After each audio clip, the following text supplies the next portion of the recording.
You know, I just thought of something. Wouldn't it be ironic if I posted this video and then literally the next day Sony gives us a new update? Oh yeah, I could never see that happening.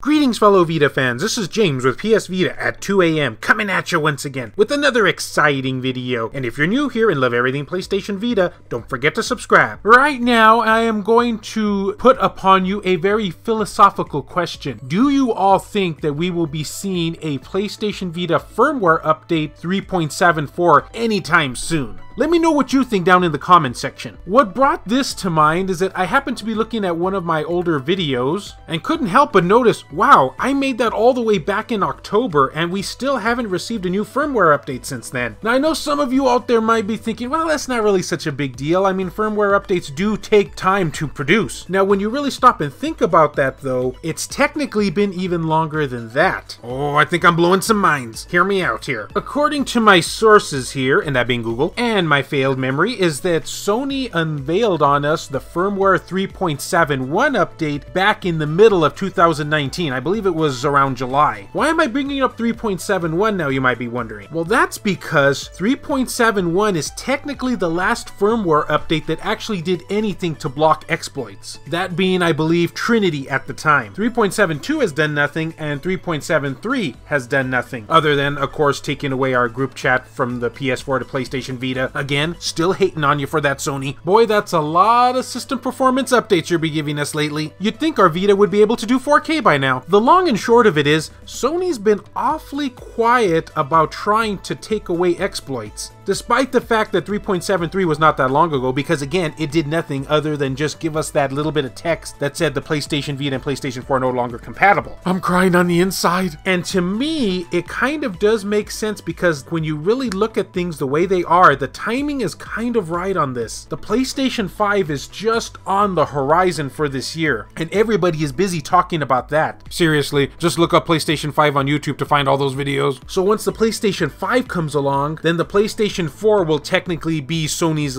unofficial legacy console, am I right? And it seems as time goes on, they're focusing way more on that than they are on the PS Vita. Yeah, if you can believe that. I mean, I'm assuming at this point they probably have only like 1 or 2 tech guys that are even responsible for giving us firmware updates on the Vita. I have no confirmation of this, of course, just a guess, but I got a feeling the apple doesn't fall very far from the tree. If you know what I mean. You probably don't know what I mean. Now we do have to take into consideration something else, of course. The Vita is still gonna be getting games through the year of 2020. And a pretty good amount of them too, I may add. I mean, we're not just getting games monthly, we're getting games weekly on many occasions. In fact, I would even say more so. And of course, Sony has stated that they want to go digitally for the foreseeable future of this handheld. So I guess they kind of have future plans for it, but not really, because they're focusing way more on the PlayStation 5 and even the PSVR to a certain extent. And when you take all of that into consideration, that we haven't had a proper, I'm doing air quotes right now, exploit patch since the middle of last year, I don't know, that kind of tells me that Sony might actually be giving up on the whole thing. Even looking at physical media, I know, I would use this game as an example, right? All of the latest releases from PlayAsia, which are current releases, don't require a firmware software update higher than 3.69. Now, of course, I do realize that physical does differentiate quite a bit from digital due to the fact that, well, possibly some of these Asian English carts have already been manufactured and thus just are what they are, i.e. there's no way to change them. And digital, of course, is brand spanking new games that are still requiring a higher firmware update to play. I get that. Still, however, it can't help but make me think my hunch is even more correct. Now, if you were to ask me point blank, do you think then that that's it? That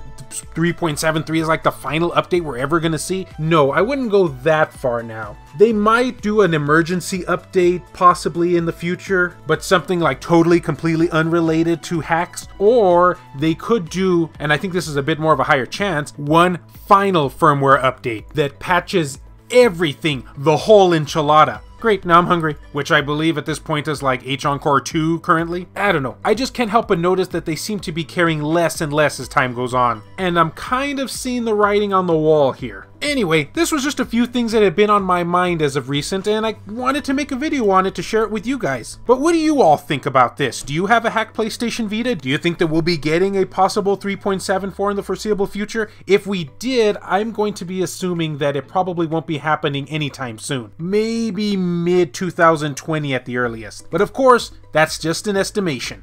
Bet you all thought I was going to do a game theory reference there, eh? Let me know what your estimation is though down in the comments section where we can discuss it. And as always, fellow Vita fans, thank you so much for taking the time out of your day to watch this video. It really means a lot to me. Love you all, and I'll see you next time.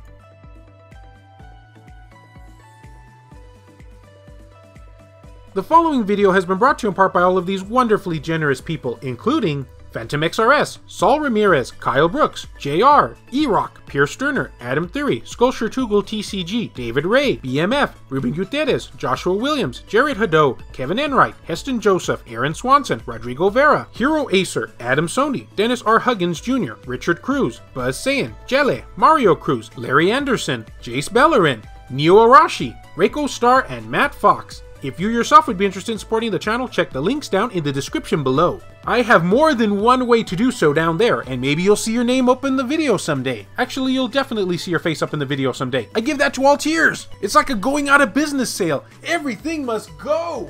What?